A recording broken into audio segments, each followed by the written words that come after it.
kwani kutoka kwangu na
And welcome to KBC Prime Edition. We will be looking tonight at events that shaped the news tonight on the local, continental, as well as the global front. Absolutely. Plus, live in studio, Dr. Mary Gikunda tells us the connection between oral health and overall health. I ask you, Tom, how many times do you brush your teeth in a day? Well, you are never fully dressed without a smile. So, on average, twice, thrice a day. And I also floss. Let's find out how true is that. And of course, from the expert later on this broadcast. And remember also, later on in this live broadcast, we'll be bringing you a candid discussion with the President Uhuru Kenyatta, where we discussed where issues of national importance and some of those issues include, of course, what's next for the Building Bridges initiative. That's right. So that's coming a little later on in this live broadcast. But first things first, tonight's highlights.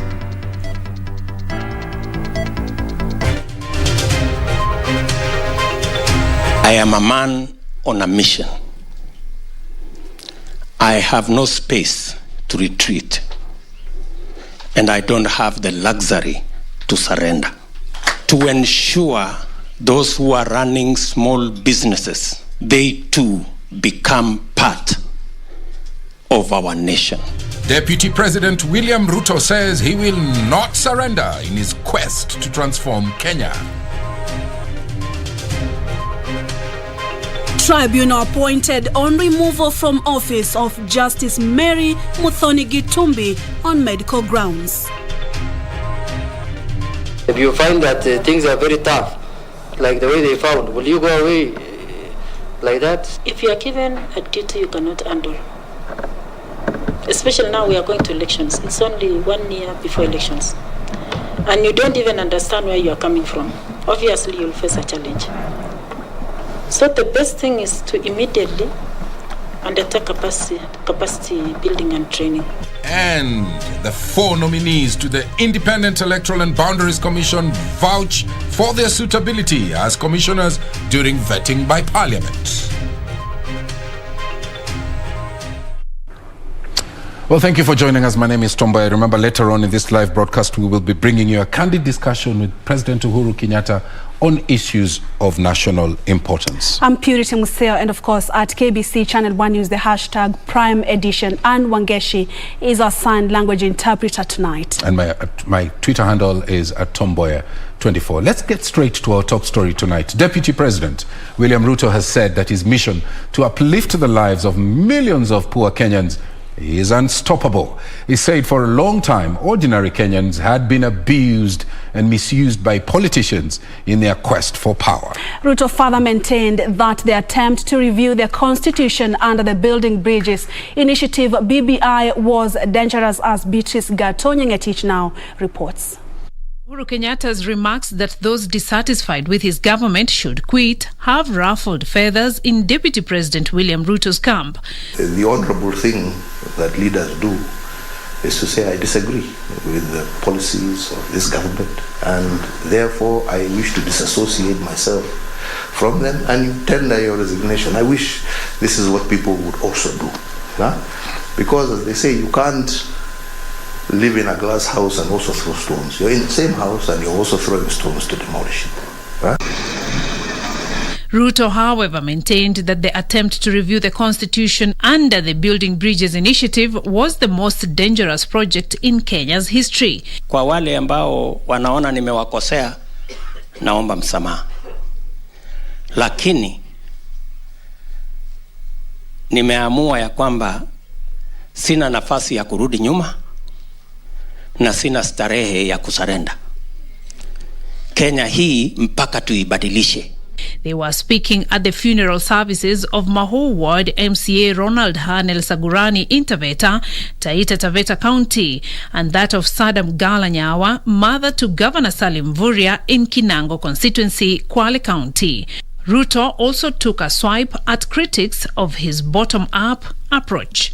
We have decided that we are going to change the economy and we are going to have a bottom-up economic experience in Kenya that is going to lift those who don't have jobs to have jobs, the people running small business to be empowered, the many struggling farmers to be supported, so that together we can build a nation where no Kenyan is left behind. Na usitishwe na usitiwe uoga. Na kama kuna mtu wa kujiuzuru, mtu ambaye amekuajili kazi ni mwananchi wa Kenya ambaye alikupea kura. Mwananchi peke yake ndiye anaweza kuuliza wewe ujiuzuru, lakini sio mtu ambaye tumepea kazi venye tumekupea wewe. Kwa hivyo naibu wa rais, endelea kushirikiana na wale wanaonekana hawana sauti katika taifa letu la Kenya, na Mungu wa mbinguni atakujazia. Tuna imani na tutasimama na wewe. He said it was immoral for the political class to use their positions of influence to further their individual agenda at the expense of millions of ordinary Kenyans. Na tuelewane, na tuvumiliane. Kenya ni yetu sisi wote. Hakuna haja ya fujo, hakuna haja ya vuruko, hakuna haja ya makasiriko. Sisi wote ni wa Kenya. Beatrice Getanyang-Etich, Prime Edition. Well, of course, later on in this live broadcast, we'll be bringing you a candid discussion with President Uhuru Kenyatta, where he discussed a broad range of issues of national importance. Of course, stay tuned for that. Meanwhile, President Uhuru Kenyatta has appointed a tribunal to look into the petition on the removal of office of Honorable Lady Justice Mary Muthoni Gitumbi. She's a judge of the Environment and Land Court on medical grounds. The Judicial Service Commission submitted a petition for her removal. Pending advisory from the tribunal, the president has suspended Justice Muthoni from office with immediate effect. Carol Kamau puts that story into perspective for us. Through a Gazette notice and acting in accordance with the recommendation of Judicial Service Commission, President Uhuru Kenyatta has with immediate effect suspended Honorable Lady Justice Mary Muthoni Gitumbi, Judge of the Environment and Land Court, from office on medical grounds. The President has subsequently appointed a 7-member tribunal to look into the matter. The tribunal will be chaired by Honorable Lady Justice Helen Amolo Omondi. Other members are Honorable Justice Luka Kiprotich Kimaru, Honorable Lady Justice Lynette Ndolo, Peter Munge Murage, Mary Martha Nyakado, Dr. Frank Jenga, and Margaret Othieno Makanyengo. The Judicial Service Commission has, pursuant to Article 168 of the Constitution, submitted a petition for removal from office on grounds that she is unable to perform the functions of office arising from mental incapacity. The mandate of the tribunal shall be to consider the petition on removal of Honorable Lady Justice Mary Muthoni Gitumbi from office on the reason of her inability to perform the functions of office arising from mental incapacity under Article 168. After conducting the inquiry, the tribunal shall prepare and submit a report and its recommendations to the President for action. Caroline Kamau for Prime Edition. The National Assembly Justice and Legal Affairs Committee has vetted the 4 nominees for commissioners of the Independent Electoral and Boundaries Commission. MPs sought to know whether the nominees had the strength of character to withstand the pressure that comes with a general election. And as Kevin Washira reports, the nominees have expressed confidence in delivering a free and fair general election next year should Parliament confirm their appointment. Juliana Cherera, a former chief officer at Mombasa County Government, was the first to appear before the National Assembly's Justice and Legal Affairs Committee to defend her suitability. MPs sought to know Cherera's commitment to the new position that comes with immense pressure. Francis Madenge, a management consultant, took pride in his performance at Export Processing Zone and as manager of Kenny Constituency Development Fund in 2003. The nominee opined that for IEBC to build its credibility, it must involve all stakeholders, including the political parties. We will not run away from decisions. We will not run away from accepting the responsibility for any action we have taken as a committee. I want that kind of understanding to be within IEBC commissioners. Irene Cherop, a resident of Elgeyo-Marakwet County, was the third nominee to face the vetting committee to defend her suitability. Cherop touted her suitability with the experience she gained while serving at the then interim Independent Electoral Commission and as returning officer in Nairobi. If you find that things are very tough, like the way they found, will you go away like that? If you are given a duty you cannot handle, especially now we are going to elections, it's only 1 year before elections, and you don't even understand where you are coming from, obviously you'll face a challenge. So the best thing is to immediately undertake capacity building and training. Justice Abonyo Nyang'aya also faced the committee. Abonyo, a human rights activist, spelled out his experience in governance and conflict resolution. Dealing with issues of peace, one has to be heard. Their voices, people want to be listened to. And if you don't listen to people, people will not listen to you. The committee will retreat to prepare a report which will be considered by the House during a special sitting. Kevin Washira, Prime Edition. Well, from that vetting that took place in Parliament, let's take you across the continental front. And President Uhuru Kenyatta and ODM leader Raila Amolo Odinga were among the leaders who attended the swearing-in of Hakainde Hichilema as the 7th president of Zambia.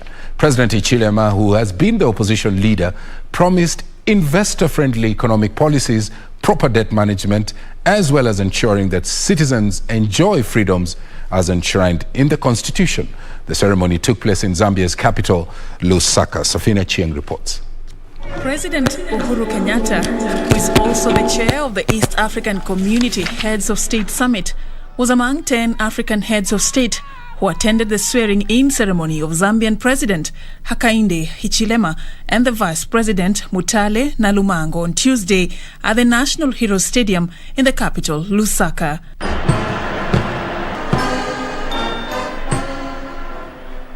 Thousands of jubilant supporters decorated the Hero Stadium with their red and yellow regalia representing the United Party for National Development. In his inauguration speech, the 59-year-old businessman who contested for the presidency for the 6th time promised investor-friendly economic policies, proper debt management, as well as ensuring that citizens enjoy their freedoms as enshrined in the Constitution. Gone are the days when political cadres would take over the functions of a public service worker in a market, in a bus stop, in a government office and other places. Absolutely never again. You are free to use bus stops. You are free to trade in the markets. You are free to do that which you wish, of course, knowing that where your freedom ends, someone else's freedom starts. That's the way it shall be going forward. Hichilema, who achieved one of the biggest electoral wins in the country's history after getting more than 2.8 million votes to then-President Edgar Lungu's 1.8 million votes in the August 12th general election, also vowed to focus on the youth agenda. This victory is not mine, but it is for all you, the citizens of our great country, especially the youth of Zambia, who turned out to vote in great numbers with great energy and passion and made this day possible. Among the guests were opposition politicians from the region, as well as former and current African leaders, including the presidents of the Democratic Republic of Congo, Nigeria, and South Africa. For Prime Edition, I'm Safin Aching Ouma. Well, from Zambia, let's come back home now. Kenya has recorded another 1,166 COVID-19 cases out of 9,924 samples screened over the last 24 hours. The new figures that represent an 18.8% positivity rate now push the numbers of total infections to 230,794. And in the latest data by the Minister of Health, 36 more deaths have been recorded, all of them from the late audits in the months of July and August 2021. This now places the total number of fatalities to 4,564. Globally, over 212 million cases have been reported, with the number of fatalities standing slightly over 4.4 million. This is according to data from Johns Hopkins University. Well, that's right. It's now time to take our first break. Remember, later on in this live broadcast, we bring you a candid discussion with President Uhuru Kenyatta, where he discusses issues of national importance. Absolutely. Also live in studio, Dr. Mary Gikunda, as she tells us the importance and a few tips on how to maintain oral hygiene or health. Stay with us. We'll be right back.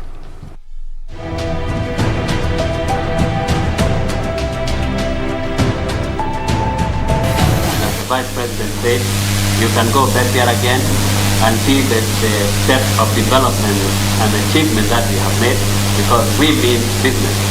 In the meantime, since we have extended the hand of friendship to Somalia, and we have repeated the call again that we are willing to cooperate on development of both sides, or complete development of both sides, we would like to do so against Somalia, but in the meantime, we are going to be hitting those sisters very, very hard, harder than we have ever been hit.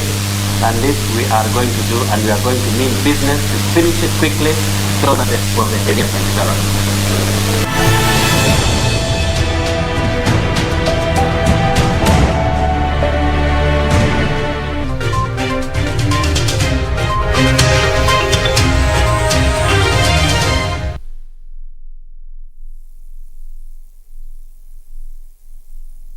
To get Nissin Creed as your skiza tune, dial *811 *963#. We believe in one God, the Father, the Almighty, maker of heaven and earth and all that is seen and unseen. We believe in one Lord, Jesus Christ, the only Son of God, eternally begotten of the Father, God from God, light from light, true God from true God.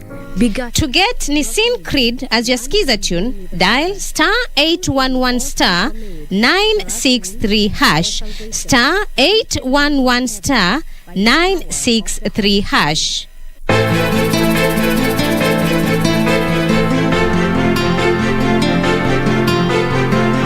Utaingiaje chumbani kwangu uchakule chakule namna unavyotaka bwana? Mimi na uhakika na kile ambacho nilikiona. Mbona uniamini wewe? Mtoto mzuri, laini, lakini una ushamba kanini? Unaga swaga wewe. Una nini Pili? Una nini wewe na mimi? Si nimekwambia mtu wa maombi amekuja tuombe. Maombi gani bwana? I've got big problems in this house bwana. Sasa nikaogopa upe tu kusinitachunguliwa mimi. Utachunguliwa na nani? Ukichungulia na wewe chungulia. Kwani kutoka kwangu na kuingia kwangu lazima nikwambie wewe? Ni vile Auntie Pili alikuwa yakuletea mgeni. Tiketi ni mamako.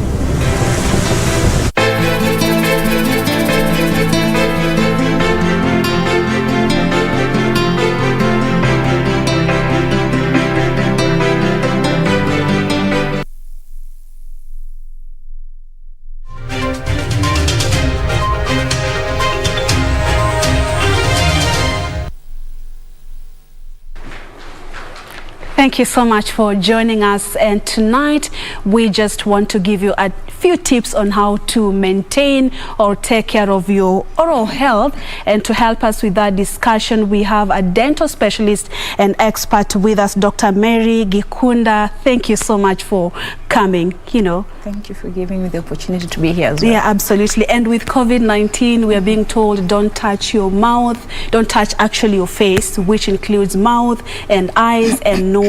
Touching of mouth, is it some of the oral unhealthy habits that people practice as far as maintaining your oral health is concerned?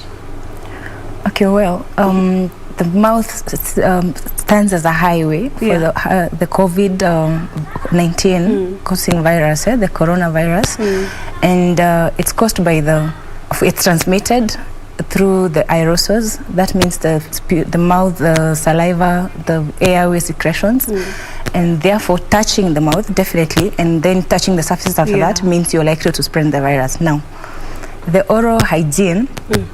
Really, of course, when you're brushing and doing all that, after that you expected that you will wash your hands to prevent yourself from spreading the virus, just in case you have it. And the impact of COVID-19 on dental care, the behavior of the health-seeking behavior, how is it like? Because for other illnesses, we've seen reports that people are, when the pandemic began, of course, they were, shying away from seeking services from hospitals. How is it like for the dental care? So actually, when there was the outbreak of the COVID-19 in Kenya, in the first cases in March 2020, we had most of the dental practitioners closed their offices.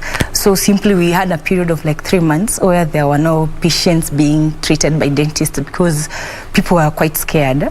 And then later on, after we were established protocols under which we could see patients, we've started seeing the patients, but that means since we've had to increase the cost of seeing a patient, we have to have PPEs, we have to have extra things that we never used to have before. Then the cost of the dental services has increased.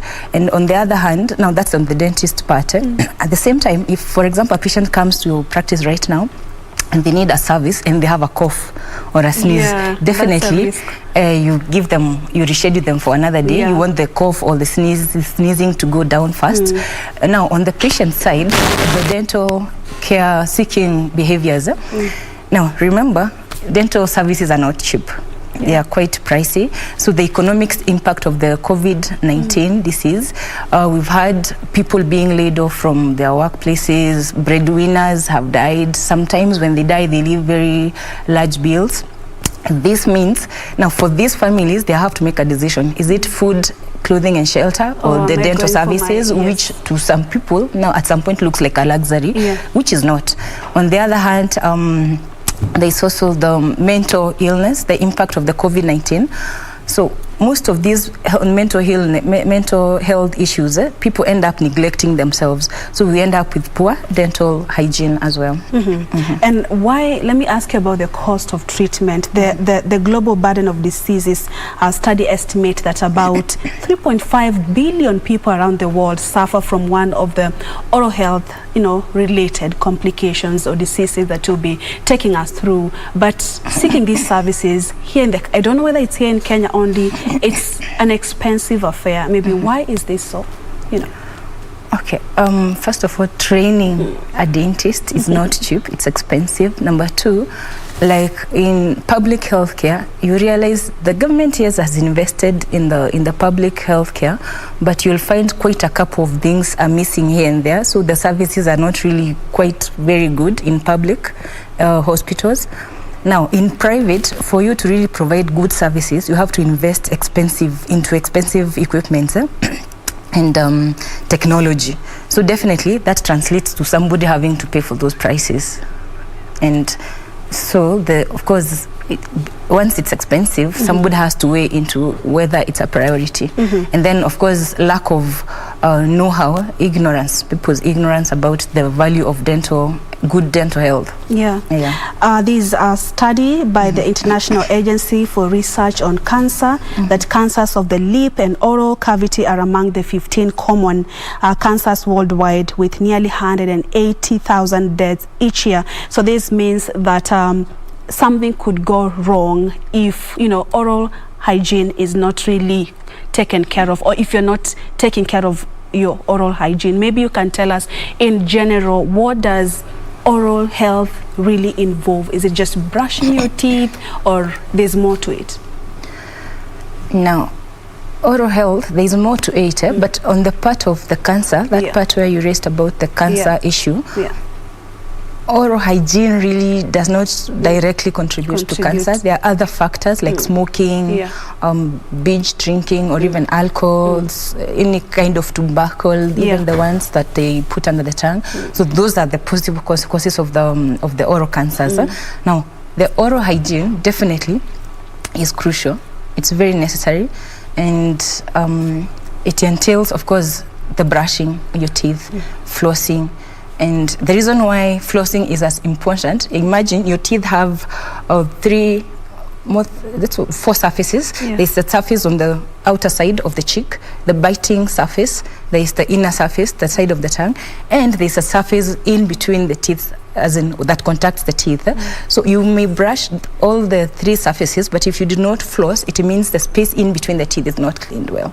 Yeah, and that's the biggest cause of cavities actually, because you find most people have brushed, but in between the teeth they have not brushed. Now, after all these good habits, brushing and everything, you've got to see a dentist at least once every year or once every 6 months, if you're able to. Right. What are some of the illnesses that are linked to oral health, you know? Well, so if not most, some of them are like diabetes. Diabetes has a way of weakening the teeth supporting structures, the gums, the bones, and the teeth themselves. Then we have diseases where, you know, some diseases won't affect directly. Okay, HIV would be part of the disease that would affect the teeth supporting structures as well. Then we have some diseases, the drugs that are used to treat the diseases, like some drugs for hypertension, some drugs for epilepsy, they would cause some inflammation of the gums, enlargement of the gums and all that. Yeah. And how about the illnesses that are as a result of, you know, not taking care of your mouth properly? Exactly. Yes. Yeah. Now, I just watched a clip by the Ugandan president about endocarditis.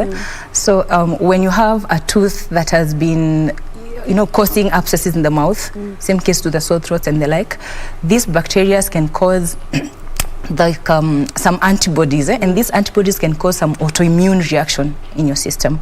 And some of the extreme conditions is where you have the endocarditis, where the valvular heart disease, where the antibodies go and attack the valves that are supposed to be controlling the blood flow in the heart. Yes, and it can also end up with septicemia, all flare of bacteria in the blood system.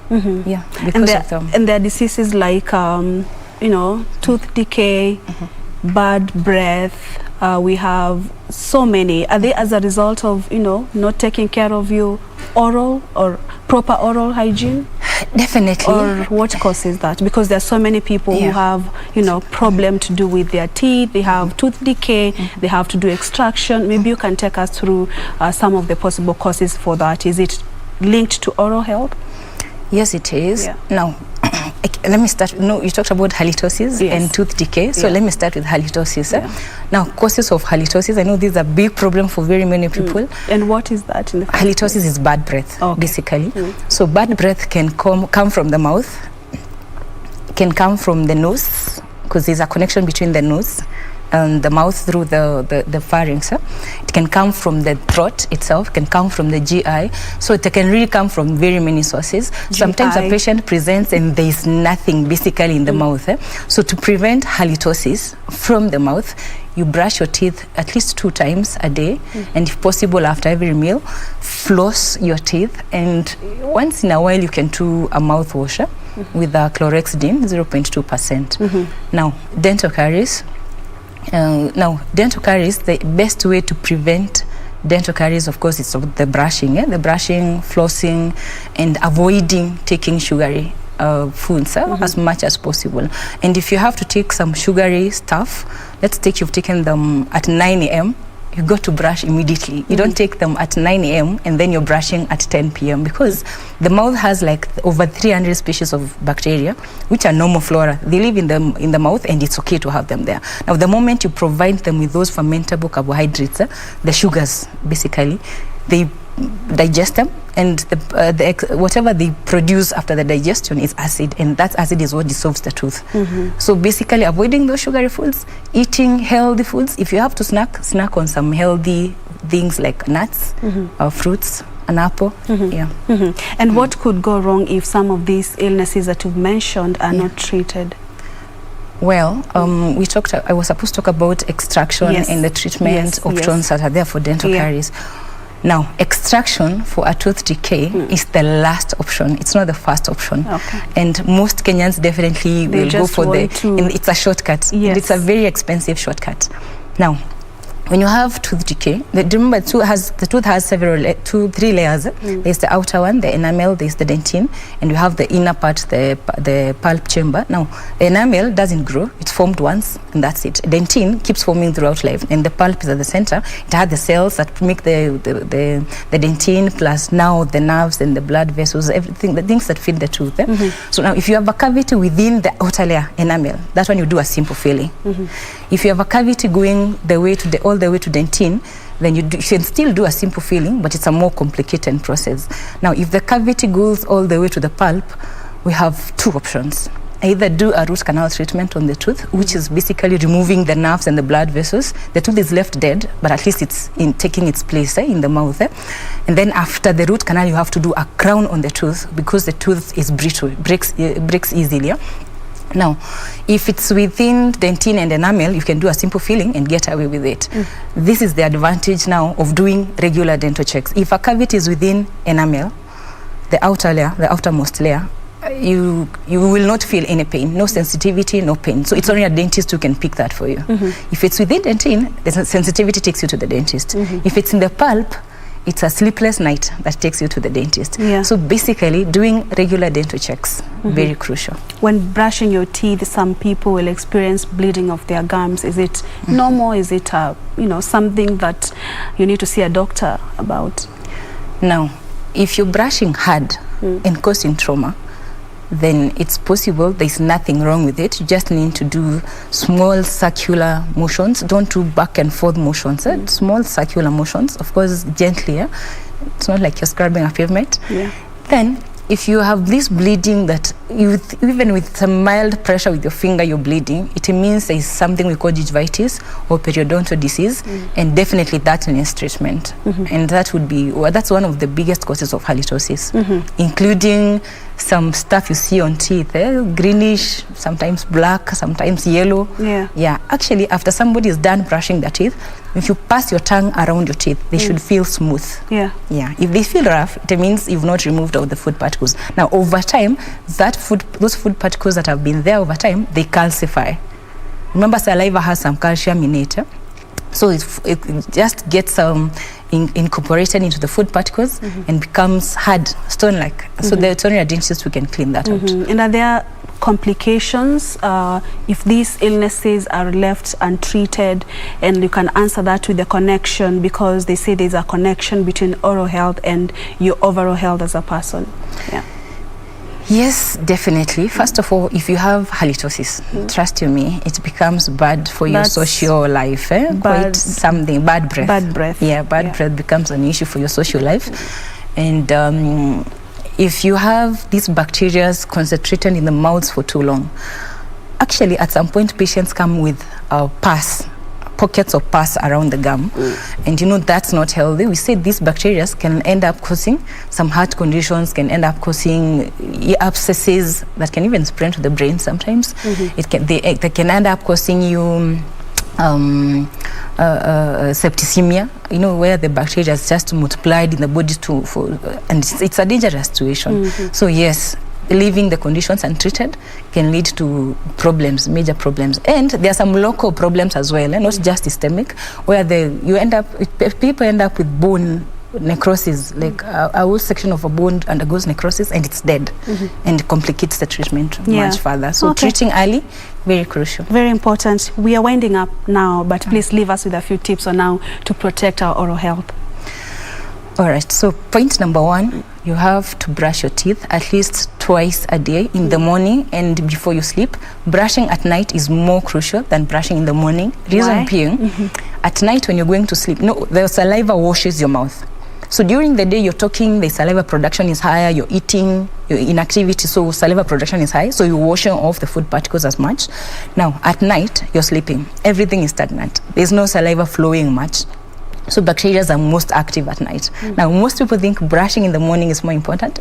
Brushing at night is very, very important. Now, after you've done brushing, you have to floss your teeth. There are 2 types of dental flosses. You have one that has a peak. Well, whichever works for you, and it's the one that has a string. Now, when you're using a dental floss, don't go in with force, because once you start hurting your gum, you hate the flossing. Go in, do back and forth motion against one tooth and against the other tooth. Flossing should be done every day? Every day. Okay. At least once a day. Flossing, you can do it once a day. It's quite some work, but yes, it should be done once a day. And then when you're brushing, you have to use fluoridated toothpaste. So the chewed sticks and everything, if you have to use a chewed stick, it's okay. All you need is some Bristol's, but you have to use it with a fluoridated toothpaste. Now, the fluoride has some function in ensuring the bacteria do not cause much of the cavities and stuff. Yeah. And are there a number of times recommended, or you can brush your teeth as many times as possible? Now, as long as you're not using so much force, you can brush as many times as possible, but 3 times is okay. You know, in the process of brushing, you also end up causing some trauma here and there, a little, maybe not intentionally, but so 3 times a day is good. If you do it twice a day, is good enough. That brings us to the end of our discussion. Thank you, Dr. Mary Gikunda. That was so informative. Thank you. We look forward to having you again. Thank you. All right, that's the end of our discussion, but don't go anywhere. Carol Njenga is coming up next to the day's business. Stay with us.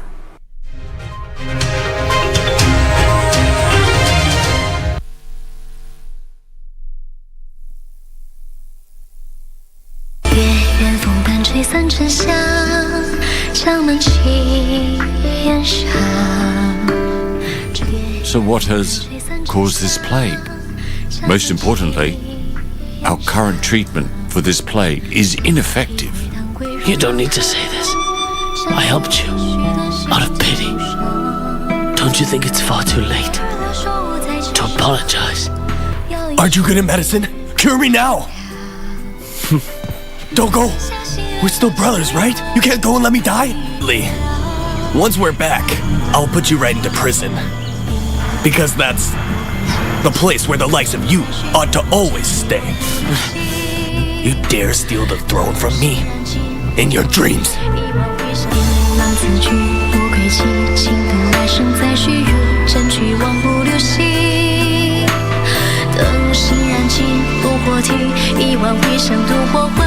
Quiero amarte de una forma diferente, de otro modo. Because if he isn't released from prison because he doesn't want your sacrifice, it is not my problem, Amaya. Of course it is, Cesar. Because remember that until Max is out, the Star Zone is never going to be yours. Do you understand? But Amaya's land will give me the power that I want.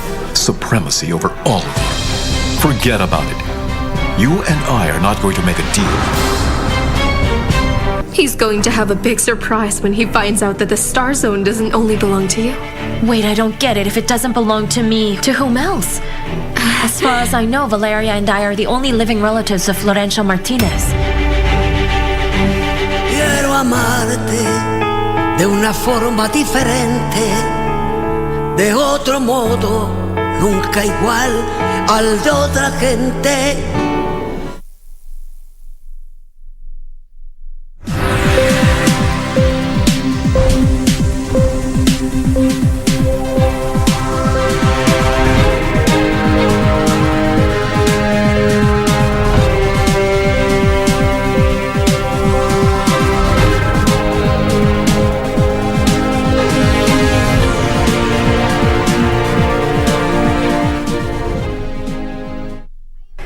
Welcome back. We now focus on matters of business. My name is Carol Jenga. Good evening. Now, Kenya and Tanzania have set a December deadline to resolve 34 trade disputes highlighted by the business communities from the two countries in June this year. Foreign Affairs Cabinet Secretary Rachel Omamo has said the two countries have further agreed to cooperate on higher education, science and technology, political and diplomatic consultation, as well as demarcation of international border. Kenya and Tanzania have had frosty diplomatic and trade relations that have affected trade and free movement of people, goods and services. The diplomatic spat between the two countries has also undermined the implementation of the East African Community Trade Agreement and Africa Continental Free Trade Agreement. In June this year, Tanzanian President Samia Suluhu and President Uhuru Kenyatta agreed to set up a joint commission committee to iron out disputes hindering trade. Trade between Kenya and Tanzania has been slowing since 2014, when Kenyan exports to Tanzania stood at 65 billion shillings, and in 2015, when imports from Tanzania peaked at 79.4 billion shillings.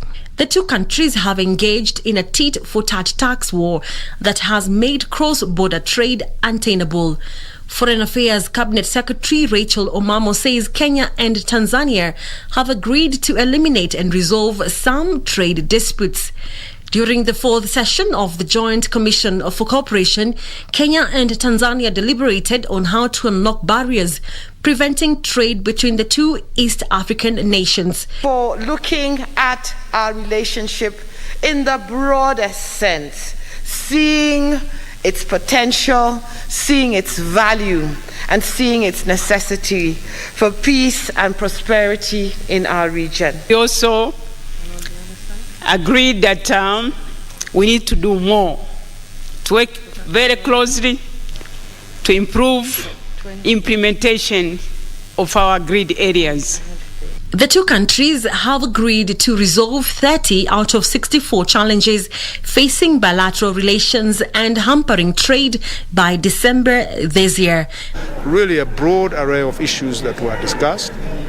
And the important thing of these JCC type meetings is the follow-up that is always very critical. And so we have agreed, rather than meeting 5 years from now, as has been the case, we have committed to have another meeting within 12 months. This time it would be in the United Republic of Tanzania, and between now and then, somewhere halfway in 6 months, say around February 2022, there will be a midterm review on progress of some of the issues that were deliberated on by ministers. Nairobi and Dar have also signed MOUs on diplomatic consultation, higher education and demarcation of international borders, which is expected to strengthen and enhance cooperation between the two countries. The Central Bank of Kenya plans to raise 75 billion shillings through an infrastructure bond to fund various projects. According to the CBK prospectus, the 21-year bond will help fund the construction of the Nairobi Bus Rapid Transport System, extend the standard gauge railway to Naivasha town, and expansion of the Lamu Port South Sudan Ethiopia Transport Project. Take a look. The third time the Central Bank of Kenya is inviting bids for an infrastructure bond this year. The first one was in January that raised 50 billion shillings, and the second offer in April, which the CBK raised 82.9 billion shillings. The two earlier offers had a tenure of 18 and 16 years. A statement from the market regulator says the 75 billion shillings infrastructure bond will be sold between 20th of August 2021 and 7th September this year. The funds raised will go towards financing a number of infrastructure projects currently underway in various parts of the country. CBK says the Nairobi Bus Rapid Transport System will get 700 million shillings, construction of the next phase of the standard gauge railway linking phase 2A to Naivasha town, 7.2 billion shillings, while the Lamu Port South Sudan Ethiopia Transport Corridor will receive 7.5 billion shillings from the offer. The prospectus indicate that the first 50% redemption is slated for the 1st of September 2031 and 18th of August 2042 for 100% final redemption of all outstanding amounts. The infrastructure bond is said to be listed on the Nairobi Securities Exchange with its secondary trading in multiples of 50,000 shillings to commence trading on the 14th of next month. Now, 2 Kenyan institutions have signed deals with Singapore firms in parts aimed at deepening the use of technology to grow business and enhance trade between the two countries. Now, Crimson Logic and Kenya Trade Network Agency signed a deal to automate the reporting process, while Infocorp Technologies and Lofte Kesho Kenya Limited have sealed a deal seeking to unlock a smallholder livestock financing using Farm Trek blockchain technology. Africa-Singapore Business Forum is seeking to build on business ties that has seen Singaporean companies' projects in Africa double over the last 5 years. Under the forum that kicked off this week, 17 deals between African institutions and their Singaporean ones have been signed. 2 of the deals involve Kenyan companies. Agritech firm Loft Kesho Kenya Limited has signed a deal with its counterpart from Singapore for the rollout of a countrywide livestock registry to support livestock traceability and veterinary records using Farm Trek blockchain technology. For Prime Edition, I'm Brian Munyuoki. Kenya is positioning herself for a pie in luxury tourism segment as part of the government's strategy to boost earnings and expand the tourism market basket. Tourism Cabinet Secretary Najib Balala says Kenya has unique tourism sites that are being packaged for the luxury travelers. Travel restrictions occasioned by the COVID-19 pandemic have resulted in reduced travel globally, hurting the tourism industry. The government has now set eyes on luxury travelers as it seeks to continue the recovery path of the tourism industry through targeted marketing strategies in several markets. Speaking in Masai Mara Game Reserve as he welcomed tourists aboard the inaugural Roa Africa and Emirates Executive Private Jet Safari, Tourism Cabinet Secretary Najib Balala said Kenya has unique and iconic tourism products that suit the needs of the high net worth traveler who wants value for their money. We appreciate this is a high-end luxury safari company, and Kenya has what it takes to share the experience of luxury and also the authentic African safari. Balala said Kenya's current market strategy that focuses on calling travelers to rediscover Kenya's magic is working. The trip, dubbed the greatest safari on earth by Roa Africa and Emirates Airlines, is a luxury travel experience designed to preserve and support Africa's wildlife spaces and communities. The visit comes during Kenya's high tourism season, with the annual wildebeest migration and the humpback whale migration currently ongoing. We have the great Big Five, as well as the experience of seeing the millions of wildebeest crossing the Mara River here in Masai Mara. So yes, we say this is an experience, but also it's good to have experiences across the continent of Africa. The 12-day getaway will see the guests tour iconic destinations in Africa, including Kenya, which was selected thanks to the unique and authentic natural safari experience.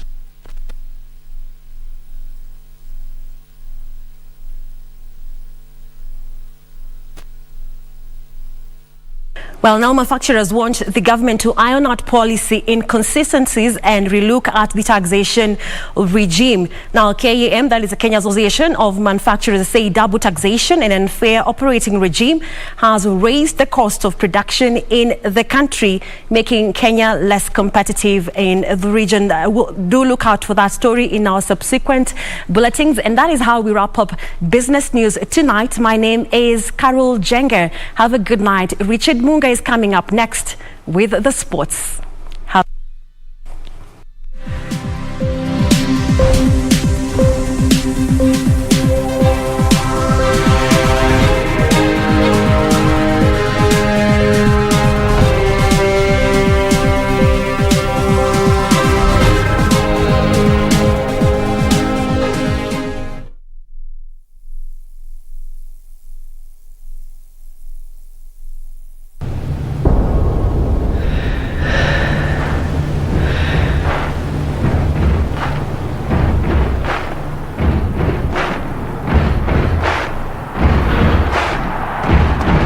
The excitement of the Olympic Games doesn't just stop there.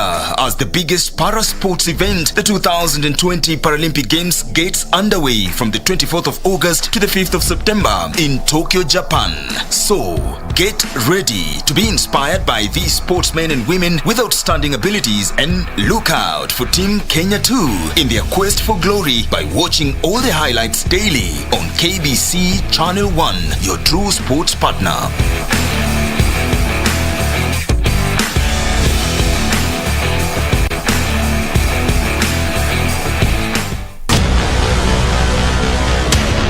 Get the VIP access to the best shows on KBC Channel 1. We have something different, something special to spice you up. Get ready for new, exciting and captivating dramas. Movies. Love the smell. Comedy. I went to the popos. Huh? Drama. Will he assault the Queen in my house, in my presence? News, sports, and so much more. Do the things that make you happy on KBC Channel 1.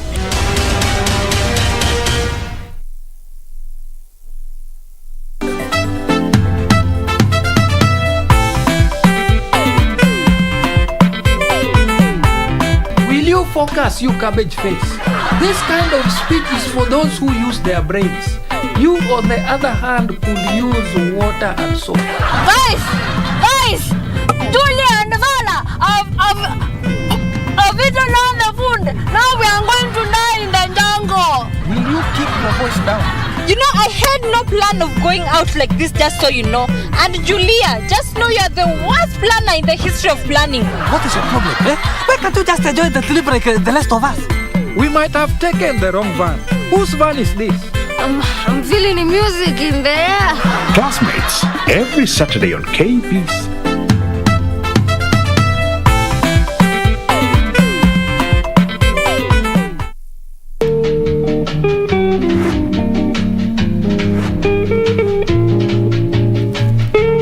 Acha nirudi. Ndachukua wokovu, niweke wokovu yangu chini na utajua ujui. Wewe ni mwisi. Nini mzee? Mimi kijana. Ngoja uulize maswali. Sasa wao kijiita kijana, sisi tutakiita nini? Mimi ni pipi ongeki. Si ndio hiyo sasa nifananisha na mwanamke na mimi si mwanamke. Tatani yatindwe. Kechuta. Sema ukweli iko tikuachilie. Enga mama. Ngoja, sikiza. Usi mzee, usi mama ni mheshimiwa. Enga mwambia sichukue sheria kwa mikono zake. Ala. Sichukue sheria kwa mikono zake.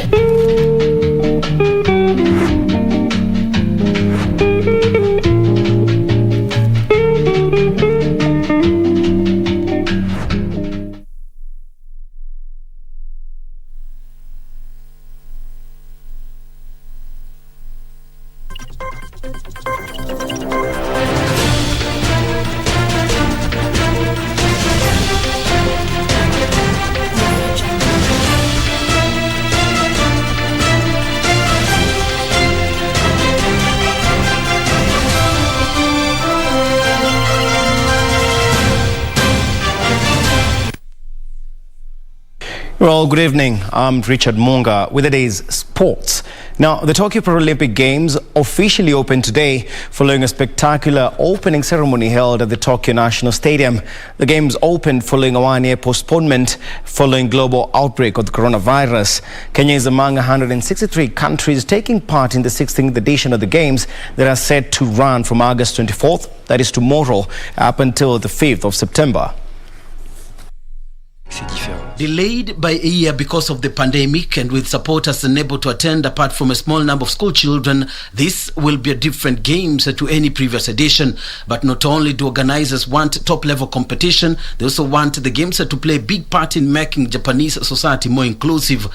When humanity should be united in its fight against COVID-19, there is a destructive desire by some to break this harmony, overlooking what brings us together, to focus on the factors that differentiate us, fuels discrimination. It weakens what we can achieve together as human race. Difference is a strength. It is not a weakness. And as we build back better, the post-pandemic world must feature societies where opportunities exist for all. Tokyo is the first city to stage 2 Paralympic Games, having hosted the 1964 edition when 375 athletes from 21 nations took part in 9 sports. This time around, 4,400 athletes from 162 national Paralympic committees will compete in 539 medal events across 22 sports. Kenya will be represented by a total of 34 athletes who will compete in 3 disciplines: rowing, athletics and powerlifting. Kenya's powerlifter Helen Wawira will be the first Kenyan to get to action when she will participate in the women's 41-kilogram category on Thursday, with Asia Sururu Mohammed set to feature in PR1 single sculls rowing competition on Friday at Tokyo C4. Kenya will be eyeing to eclipse their 2016 showing, where they scooped 6 medals, 3 gold, 1 silver and 2 bronze.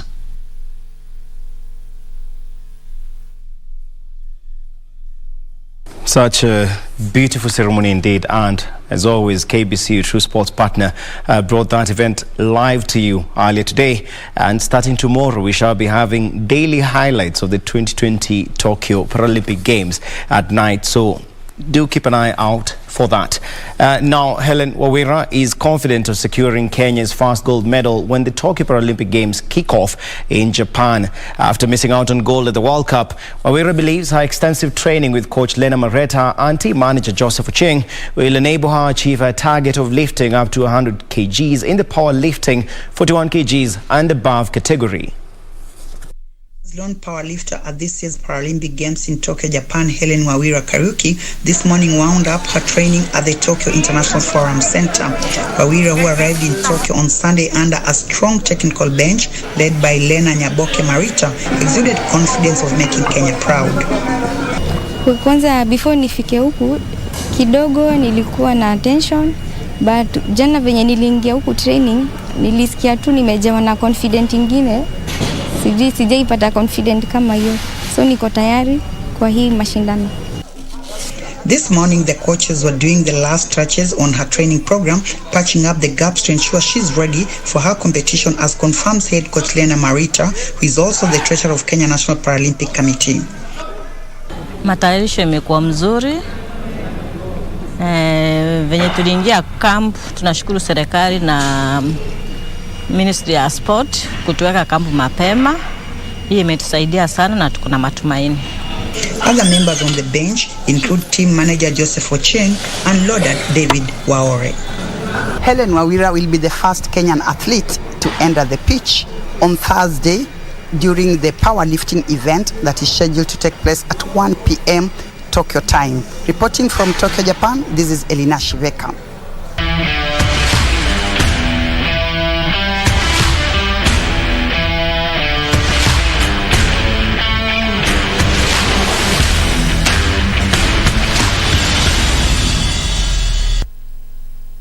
Also, assistant team manager for Team Kenya in the just concluded World Athletics Under-20 Championship, Joseph Lovi, has urged the Ministry of Sports to continue investing in young athletes in the country, applauding it for the support given to Athletics Kenya during this year's championship. Athletes today wrapped up camp and will be hoping to have ample time to prepare for next year's championship that shall be held in Cali, Colombia.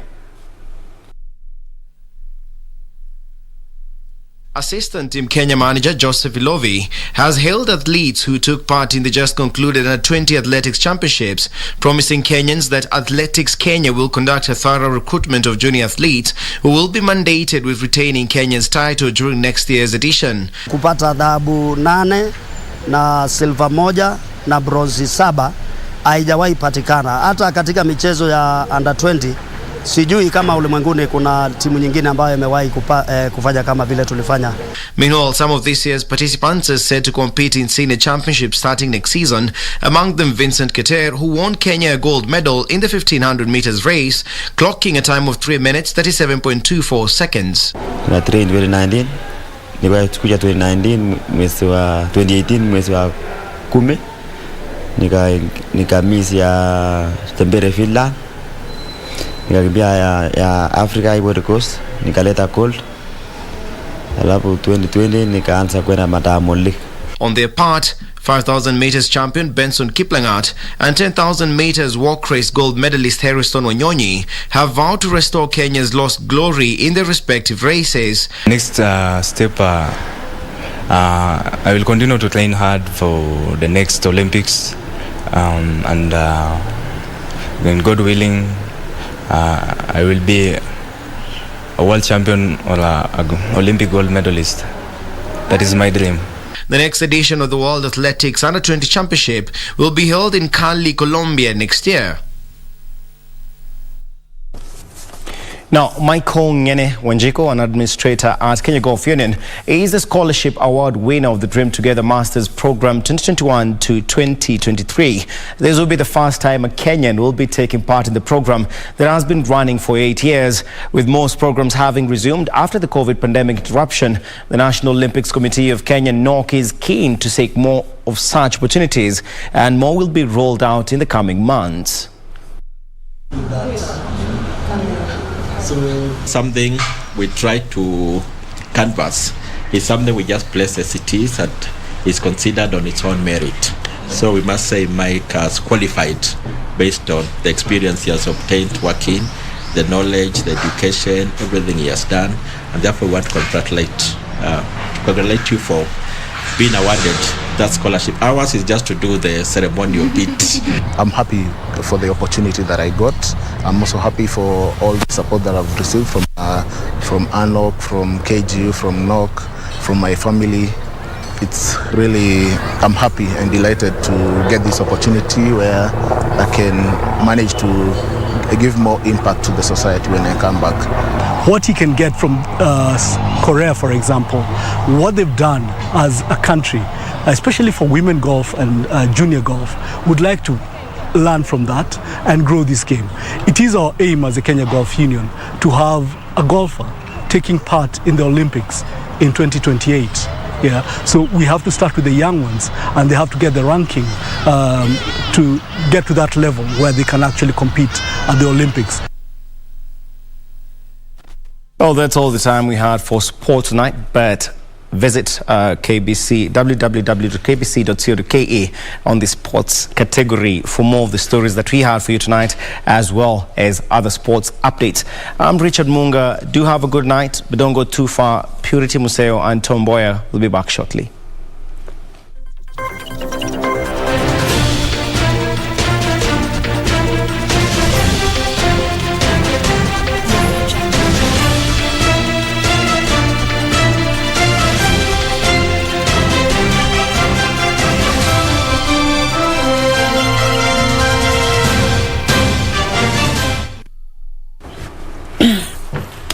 Thank you so much, Richard, for the sports update. And of course, that sporting action brings us to the end of Prime Edition this Tuesday night. It's always a great pleasure having your company. And of course, those who have been tweeting, telling us where you are watching us from and sending in your views and opinions. We do thank you. Ruto Kipsang, you are watching us from Nakuru. We also had Kinywa Ben at Mboya 24 at Purity_Museo tuned in as always Monday and Tuesday. Thank you so much. Kibiri watching Prime Edition. My name is Purity Museo, and Wangeshi has been our sign language interpreter tonight. Until next week, Monday and Tuesday, it's good night. And I'm Mboya. Good night. We'll now leave you with a candid discussion with President Uhuru Kenyatta, where he discussed a raft of national issues. So enjoy your viewing, and again, we will see you next week. Good night and God bless. God bless.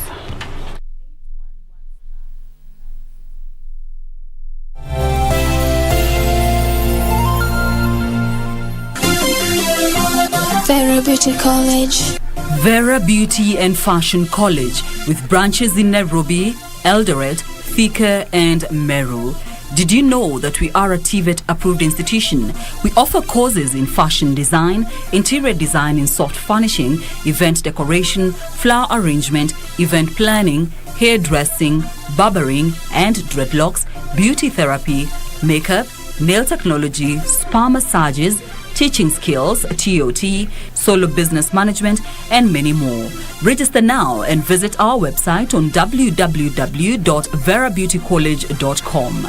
You can also call on 0725 923 550 Nairobi branch, 0728 087 689 Eldoret branch, 0722 227428 Thika branch, 0725 000 706 Meru branch. Vera Beauty and Fashion College, a TVET approved institution.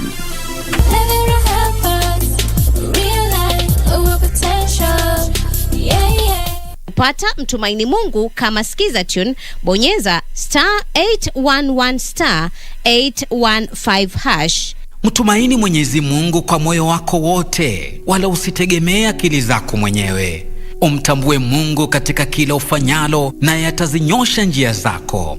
Usijione wewe mwenyewe kuwa mwenye hekima. Mche Mwenyezi Mungu na kujiepusha na uovu. Methali 3:5-7. Kupata mtumaini Mungu kama skiza tune, bonyeza *811 *815#, *811 *815#.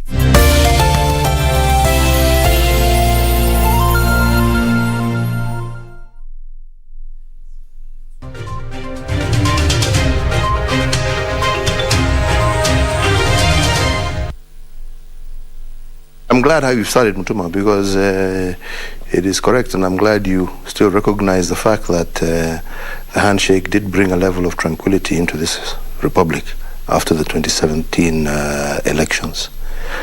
And it's unfortunate that we have such short memories, because if many of you would try and look back at that particular time, I think you can remember the tension that was in the country, the violence that was occasioned in some parts of the country, and the fact that we were in a very uncomfortable situation as a country between the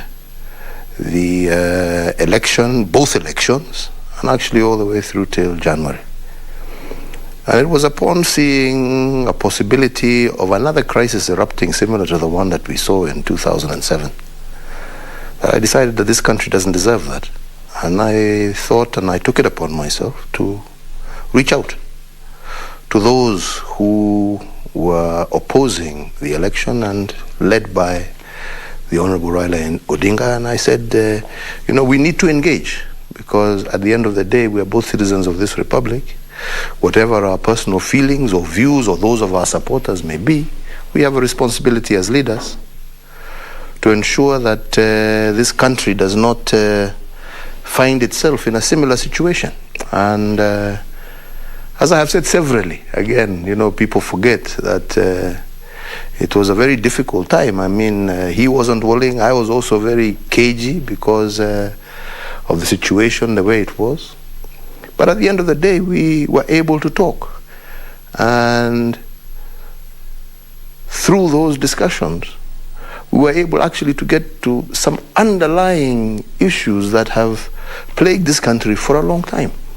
And it was then we said that, if only people could learn to sit down and talk the way we are talking, a lot of these problems wouldn't happen. And it was there that, and I really appreciated this fact, because for the first time we said, let's not even talk about government. Let's not even talk about who's in government, who's not in government.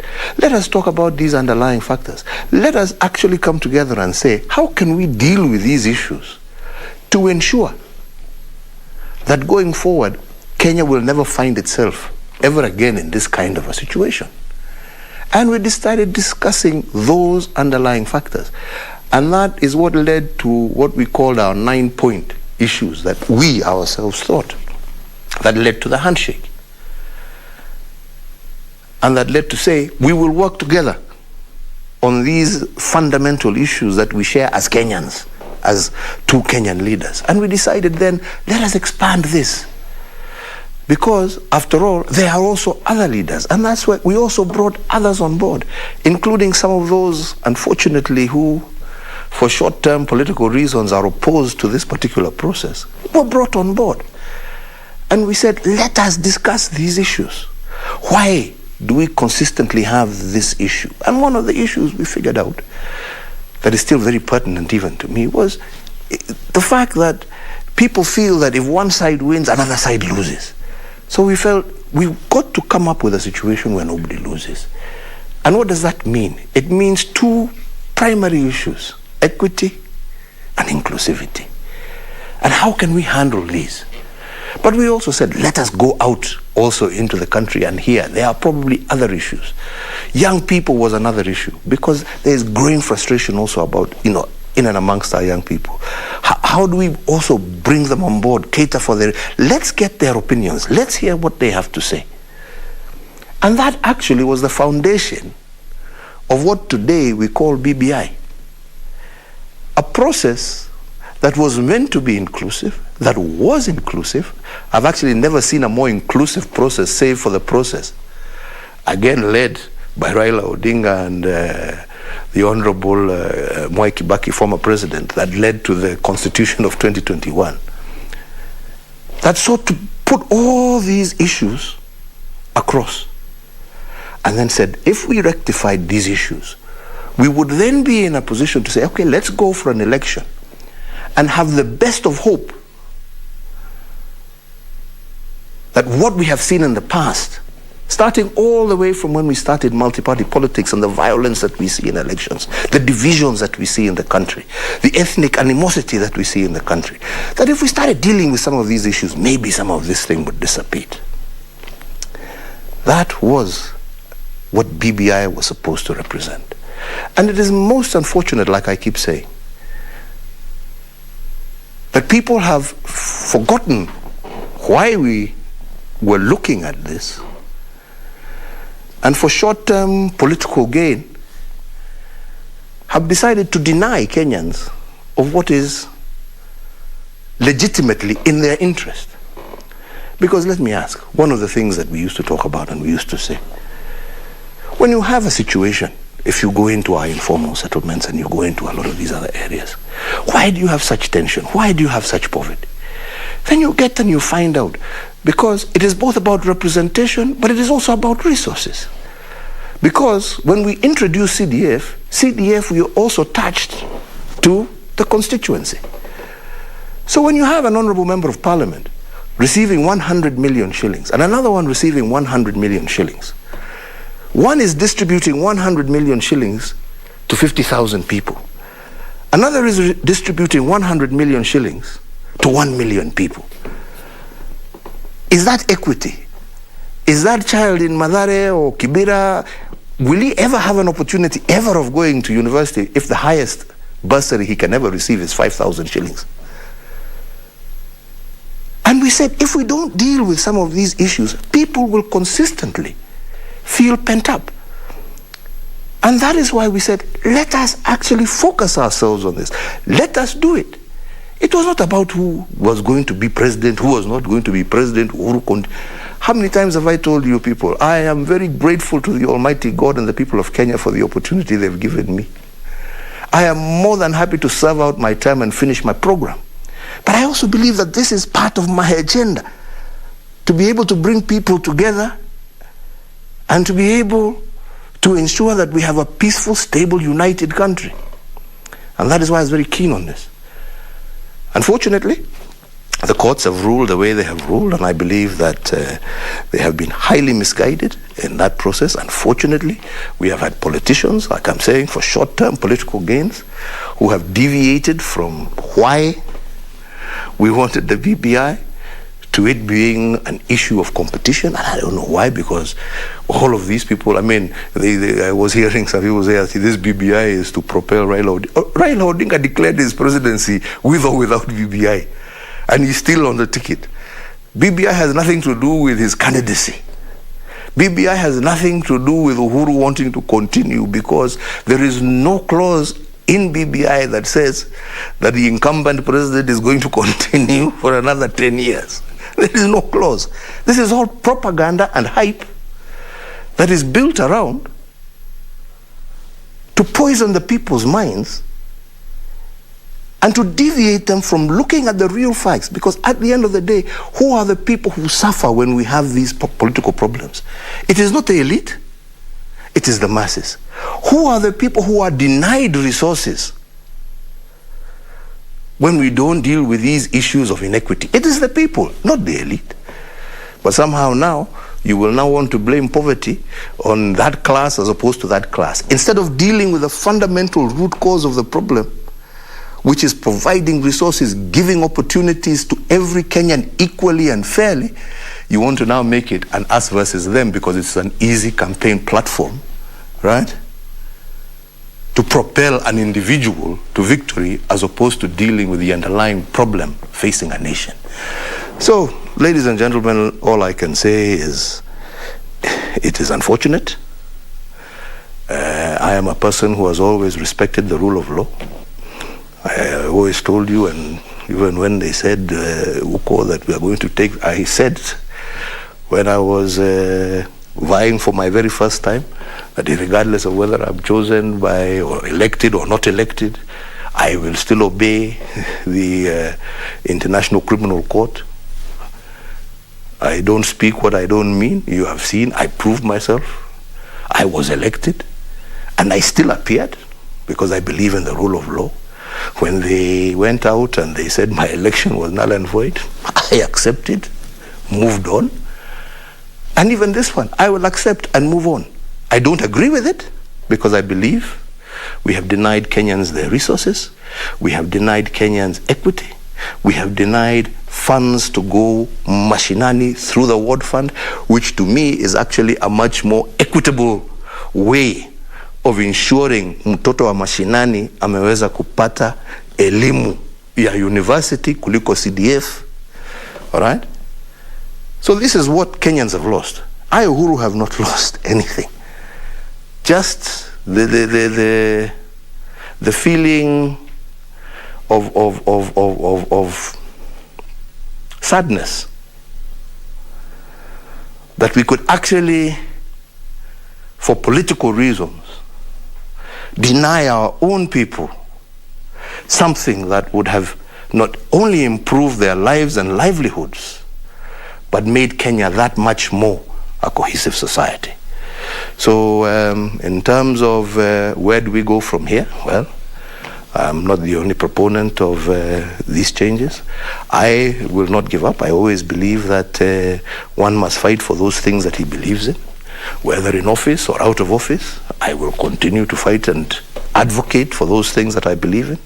And I believe strongly that as a country, we need to be fair. I believe we need to be able to shed this ethnic umbrella that we always say that so and so. Because at the end of the day, we're all Kenyans and we need each other. Your child and your child and your child needs an education, needs access to health, needs good roads. Just like any other child in any other part of the world. You're entitled to it. And it is my hope and my prayer that like-minded people who believe in these fundamental principles and who believe and see Kenya long into the future and not within the context of their political life, will continue to advocate for these things until we have a much more fairer and much more just society. So as of now, like I said, that is where we are. We have a ruling, we obey, and we move on and we continue to consult with people who think the same as we do. And we will continue to work together to see that we overcome these challenges and get the Kenya that we want to see, that we want our children to inherit.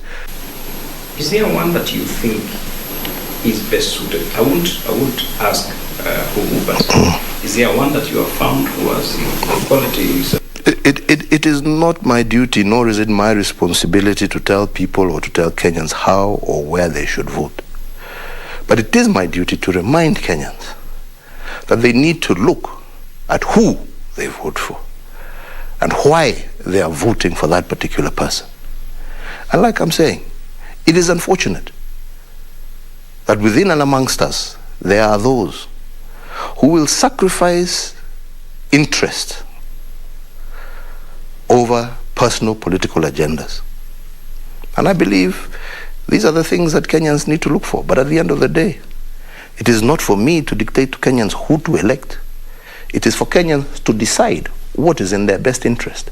And my hope and my prayer is that they would do that in a manner that looks after not their short-term interests, but their long-term survivability as citizens and the long-term stability of our nation. The court left, the Supreme Court, and they're writing stories about, we are not very, very clear whether they are going to appeal again. You know, for me, like I said, the biggest disappointment is what Kenyans have lost and what our courts have denied them. I must make it clear, I do not agree with their ruling. You know, when they sit and they say that the IEBC is illegally constituted, the same IEBC that swore in the same court and the same judges.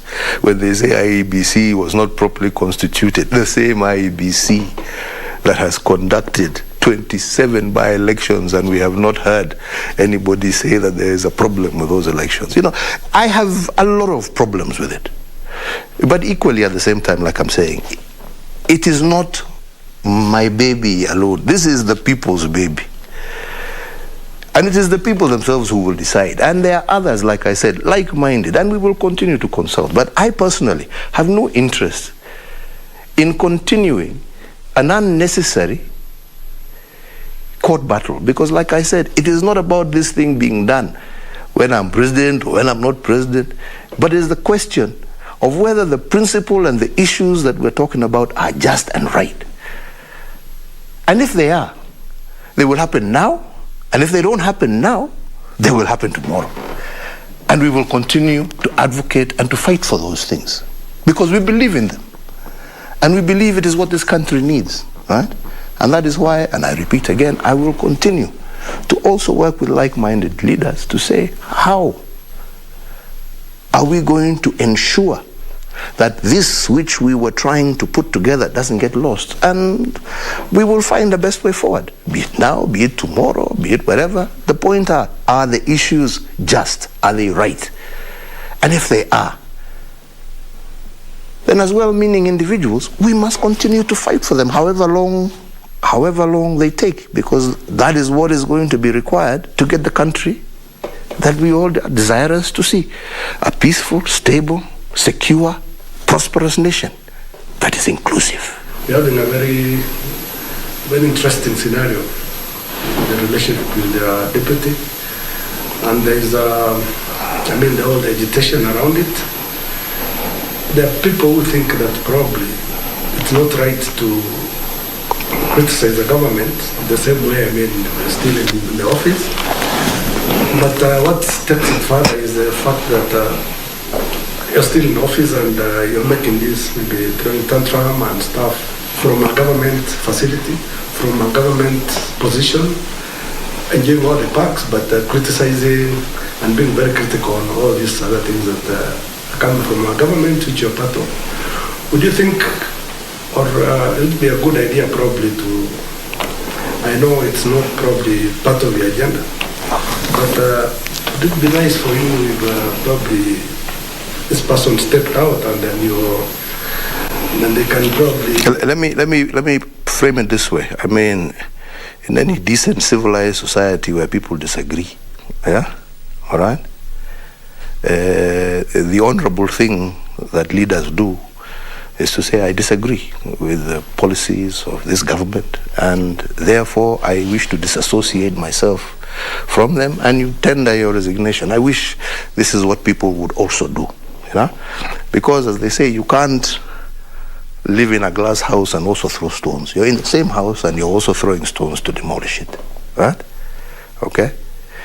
I have tried as much as possible to make sure that everything that we do, I keep everybody also within government involved, and even some of those people who are criticizing have been part and parcel, yeah? And this is why I'm saying it's very unfortunate, yeah? But like I want to reiterate, you know, I have an agenda that I was elected on And that work must continue. And it would be really the honorable thing that if you are not happy with it, right, that you would actually, step aside and allow those who want to move on, and then take your agenda to the people, which is what happens in any normal, democracy, because you can't have your cake and eat it, yeah? You can't on the one hand say I'm not going, and because at the same time I don't agree. You've got to decide, because you must be principled in that endeavor. Yeah, that's what happens in a democracy, so that you don't confuse people. On the one hand, you want to sing the praises of a government, that you are saying that yes, this is we have done, and you want to ride on them, but yet on the other side of your mouth, you're talking another language. So I don't want to say much, but like I'm saying, I will not be deviated from the agenda I have set on course. BBI was just one of them. We still have also the Big Four, which we have been consistently following, and we will continue with the agenda as we have it. That will continue, and really, like I said, people know what happens when you disagree with each other in developed civilized democracies, what people do, and I would hope that people would have the courage and the guts to do that, instead of, like I'm saying, throwing stones in the same house that you're living in. Possible postponement of next year's election. What would you? I have not for me heard any such talk, and I have no comments on it, but in fact, the only thing I would just state is, if indeed what the court even ruled on BBI is anything to go by, then in effect they are telling us we can't have a general election because we don't have a constituted IEBC. So I don't want to comment on that, but let's wait and see what unfolds. I'm ready for an election at the prescribed time, as I have said severally. So that's all I think I have to say, on that. I'm ready for the election at the prescribed time, and that's what I've been working, and that's the schedule I'm working towards. Listening to you and past interviews that have been done, specifically on your deputy, when you have posed the question of what really happened, what really transpired between 2013 and 2017, and now 2017 to 2021, and the answer has always been, ask the president. I have no idea what has transpired, except for the fact that probably he is trying to create a base for him and for his future politics, which is his right. I have never denied him that, and he's free to do so. But I feel it is unfortunate that maybe the manner in which he is doing it, by going against the same government that he's serving, I think is wrong. Because like I said, the issues that we have been trying to fight over in this BBI and to try and achieve in this BBI are the same issues that brought me and him together, right? So if I want to now expand that, because I believed and I thought that that is what we were trying to do, and if you go back all the way back to 2013, it was always been my agenda, bringing the people of Kenya together. So if divisions of 2007 brought us together, why can't we now have these other divisions also bringing more on board? What is the problem with that? It doesn't deny you of your chances, because at the end of the day, it is not Uhuru who elects, yeah? It is the people of Kenya. So what is the problem if we have more on board and have a situation where everybody feels that regardless of who wins, no Kenyan has lost, and every Kenyan can leave feeling a winner?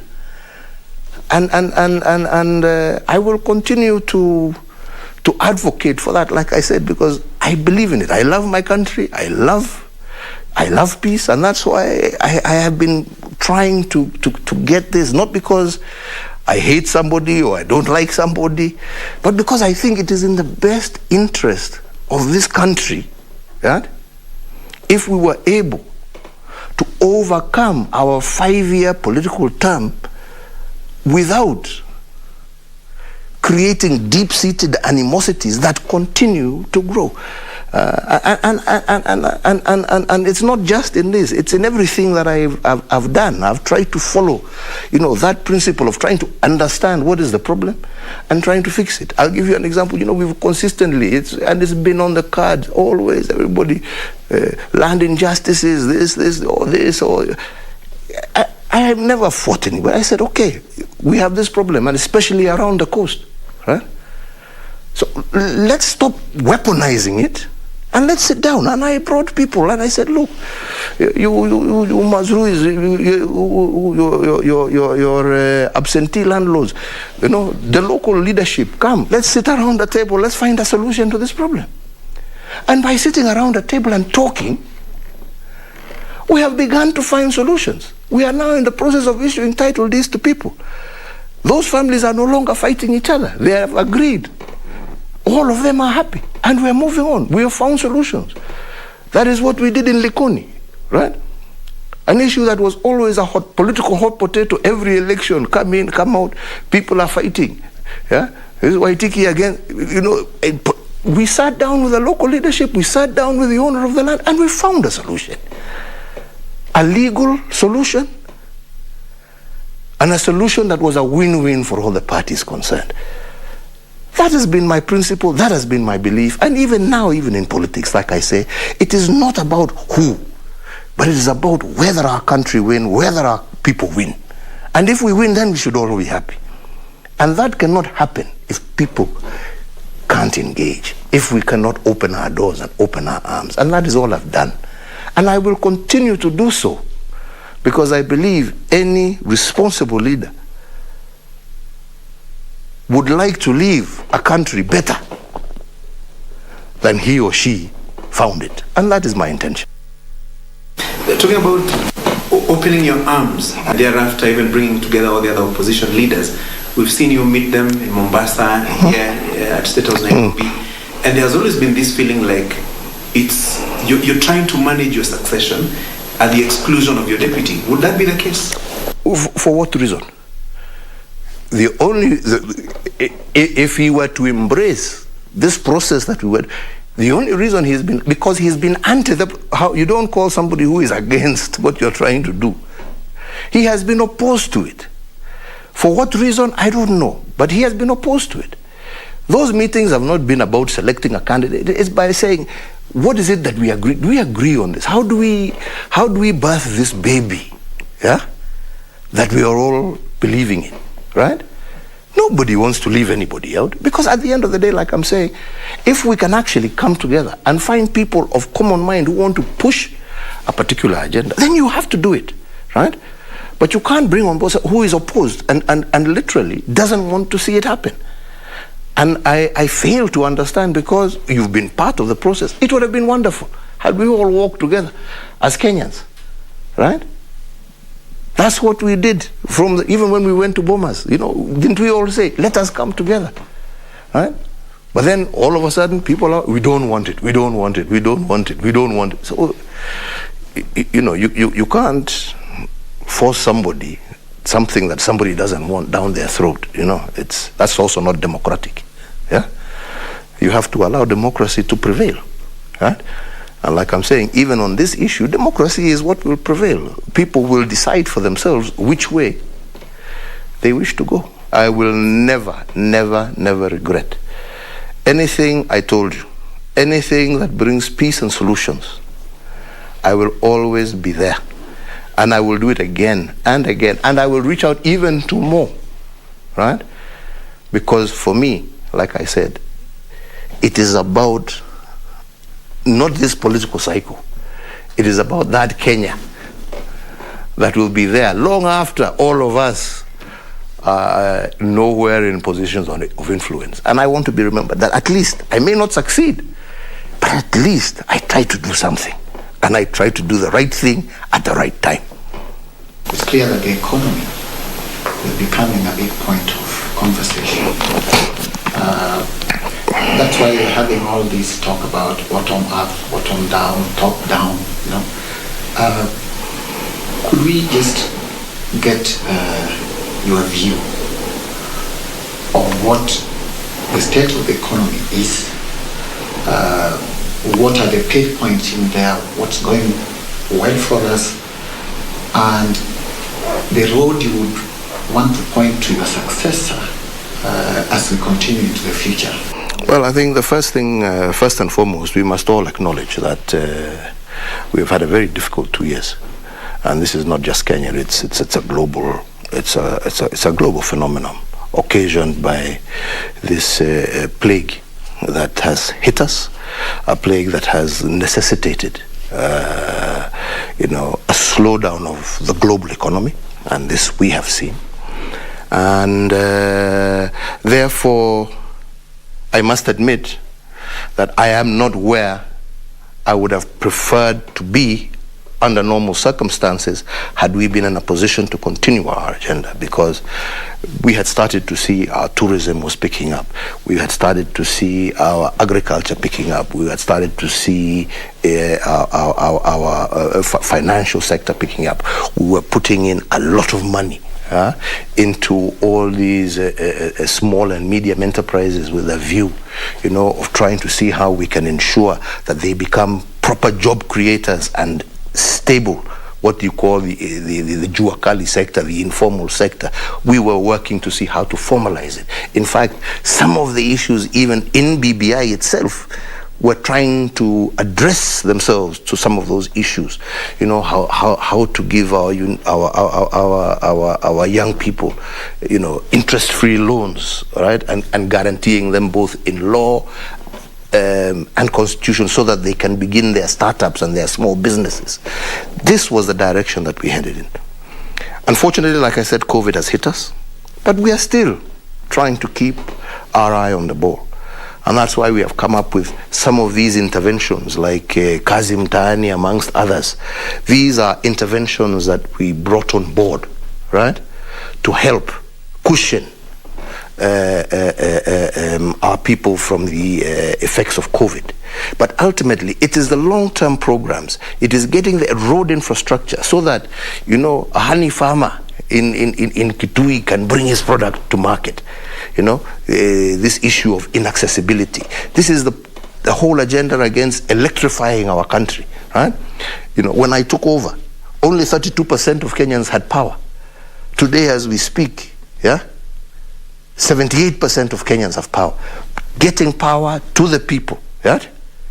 To ensure that people are able to do their cottage industries, to make sure that they're able to do their juakali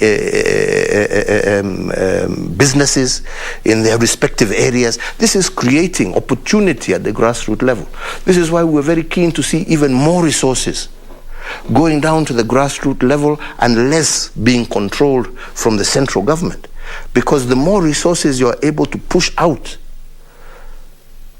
into our counties, the more opportunities you're also creating, because those tenders, those contracts are not just consigned here in the capital, but they are also everywhere, across our country. So our infrastructure agenda, our program of now, what you're seeing us going into our informal settlements, doing the roads, doing the power, doing the sewer lines, you should go and see for yourself. Changing their lives and creating opportunities instead of them being dens of despair. We are trying to make them places of hope, that I can be in my, but now I have a road, I can get myself home, I can start my own small biashara there and work from there. There's a road that will bring people to me, right? So that I don't have to go out to look for opportunity. I can find opportunity, where I am. That is why we're opening up Lamu Port to create. We are now working to see how we can create a huge a special economic zone. And we have a number of countries already highly interested in coming now to set up factories in Lamu, just as they are equally interested in setting up in Naivasha, where we have now brought the railway. And you will start to see some of these things. They're not going to happen overnight, but especially now with this lockdown, it has slowed us down. But we had wanted to see those kind of industries now establishing themselves in Naivasha. That's why we're moving the train all the way to Kisumu. That's why we're revamping Kisumu Port. That's why we want to go out and do the special economic zone, but without access, without the rail, without power, right? That's why this new resource line is going through to bring and to stabilize power in the whole of the Nyanza and Western regions, right? So that these places now once again become interesting, right? For investment, for job creation, for job opportunity. And you can see that we're focused. You can see what we're doing, our tea reforms. You can now start to see the prices of tea themselves. They're improving. Why? Because of the reforms, and these are the reforms we've done. Despite all the noise people are making, go to the average, they will tell you their prices are improving. Talk to the same, to the coffee farmer, they'll tell you their prices are improving. We've now got BT cotton that we're trying to establish and grow. That's why I revived Kikomi. Those are opportunities for our young people. That's why we're reviving places like KMC, so that our livestock farmers can have a place to deliver their livestock and be paid promptly. And with decent prices instead of going through middlemen. That is why we are continuing to see how we're going to revive even Mountex, because we want to have that whole region of that Meru through to Tharaka, Kieni, that whole side is huge cotton potential. We want to open it up. We want that plant there. We've got now companies now wanting now, so long as we're now doing the backward linkages with the farmer, who want to come up and re-establish the ginneries. So we're not just going to be importing materials and stitching, but we will be growing the cotton, ginning the cotton, making the material, and ultimately making the clothing that we see on the shelves in supermarkets, all that. These are all creating opportunities for a new Kenya, right?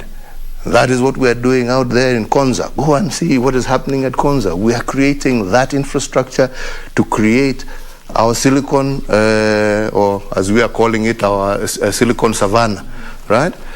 Again, to create a place where our minds, our high-tech kids who understand this business have a place to be able to outreach and be able to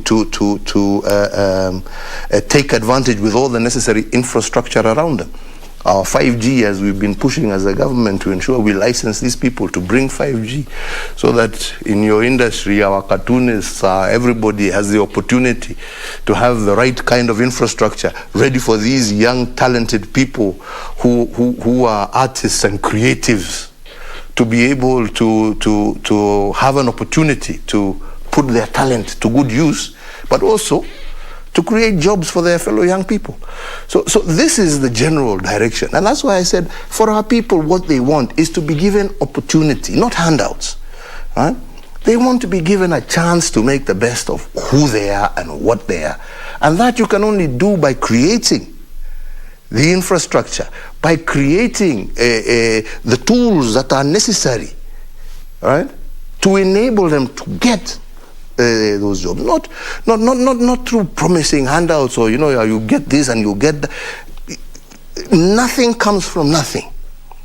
But at the same time, we cannot expect our young people to be able to be the best they can be without creating that infrastructure that is going to be supportive to enable them to actually achieve that which they wish to achieve. So me, I'm not a person who believes in anxiety, because these things don't happen. These things, they don't happen, at the snap of your fingers. They take work. I was talking to somebody over the weekend who said, "Oh, Kenya is hosting under 20 like it's just happened." We've been working on this for the last almost 6 years, right, to get to where we are, right?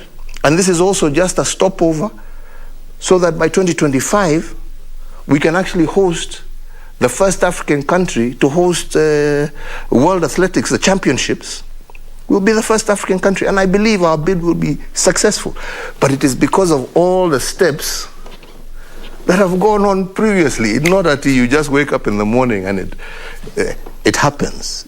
Everything has to, you've got to put the work behind it, right?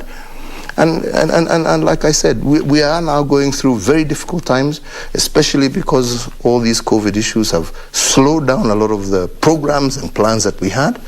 But I am very, very hopeful, and I'm very encouraged by the fact that despite all those challenges, if we compare ourselves with many countries, Kenya has fared very well. Not that we have not had our challenges, our difficulties, but we have actually fared far better than most. And I believe that if we continued working together in this spirit, we will do even better. And we will come out of this particular problem even stronger, both economically, but also with very bright prospects for the future. The elephant in the room in Kenya has been the issue of corruption. And during this, your second term,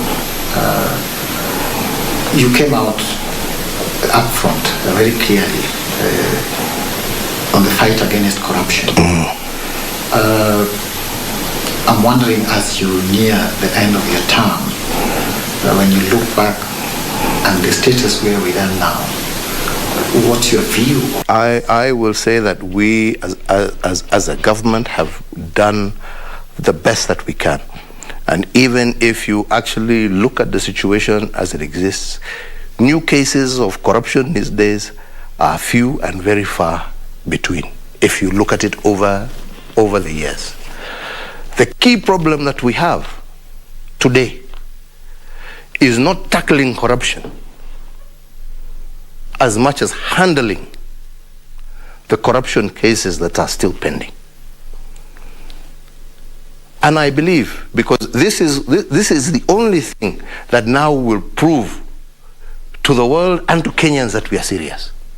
Exactly. That our investigative agencies, who are independent, that our judicial fellows, who are also equally independent, will do that which is right to bring these cases that are at conclusion. Because for us, as far as we are concerned, we have definitely the case is there. If you want, I mean, I don't want to, it's not my department, but I would encourage you, go to both anti-corruption, go to what do they call, DCI, and all the other fellows who are in charge of those agencies. Go see yourself the number of files already before court that are waiting adjudication, right?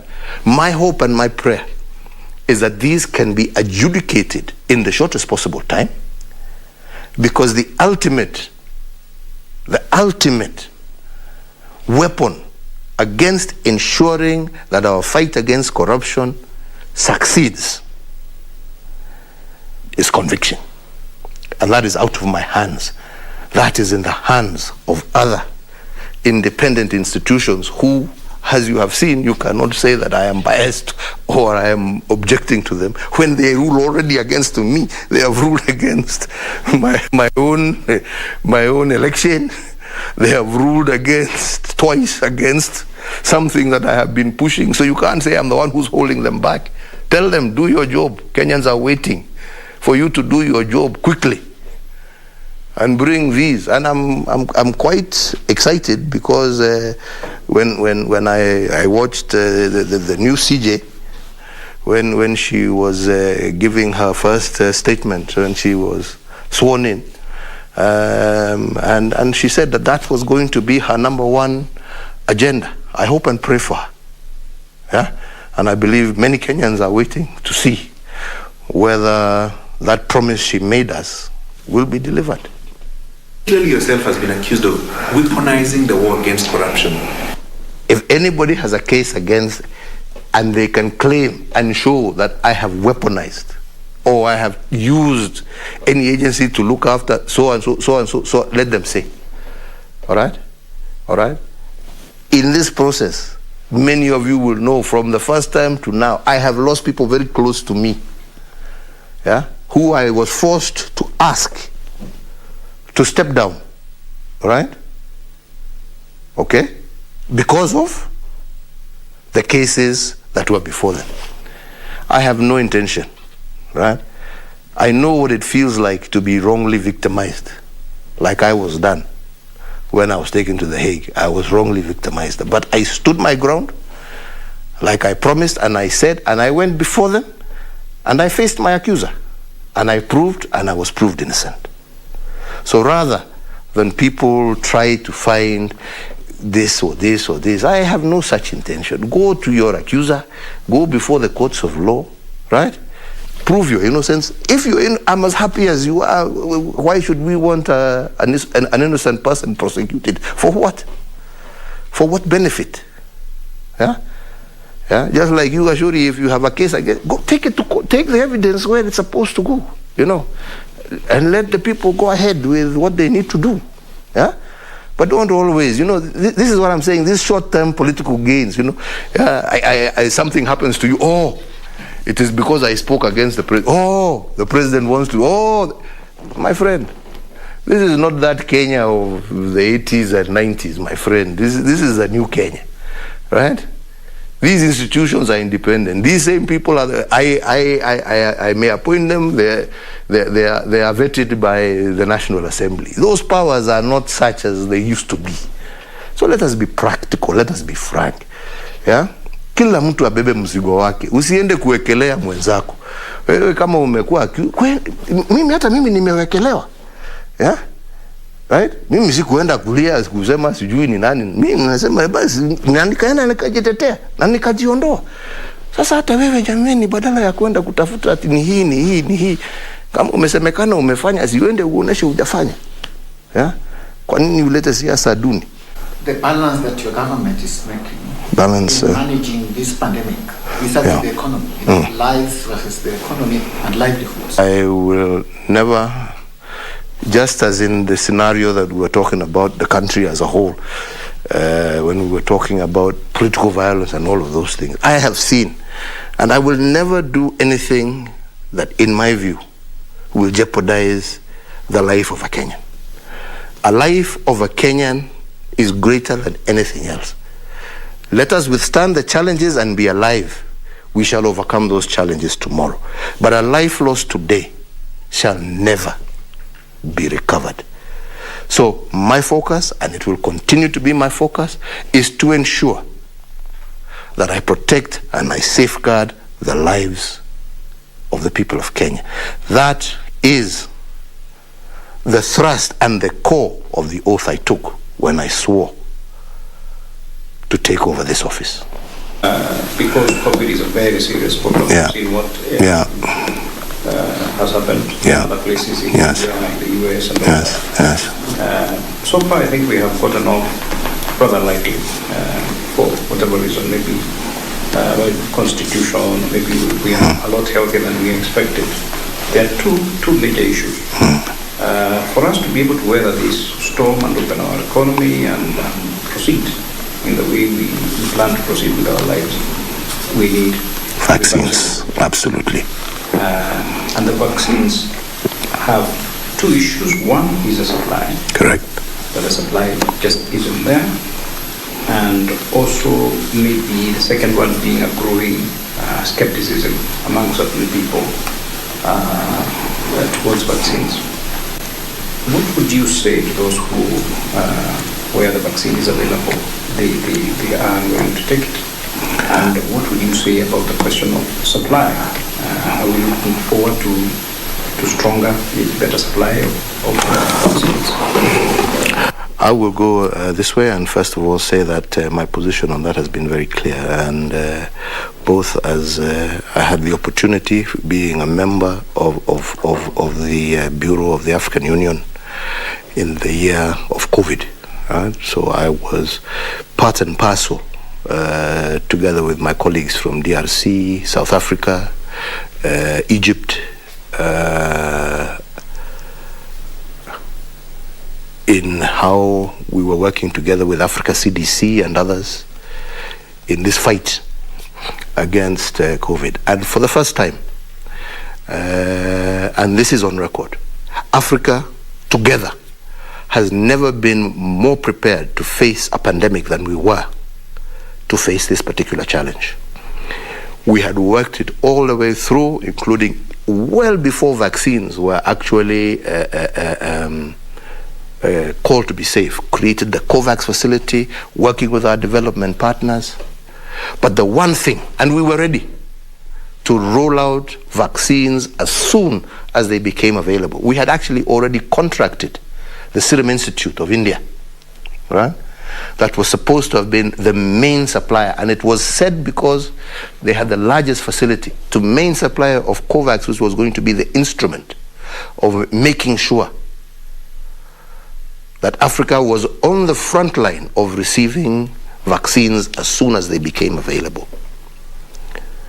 It is most unfortunate that despite all of that, when vaccines came online, the developed countries exercised what we are unashamedly calling vaccine apartheid.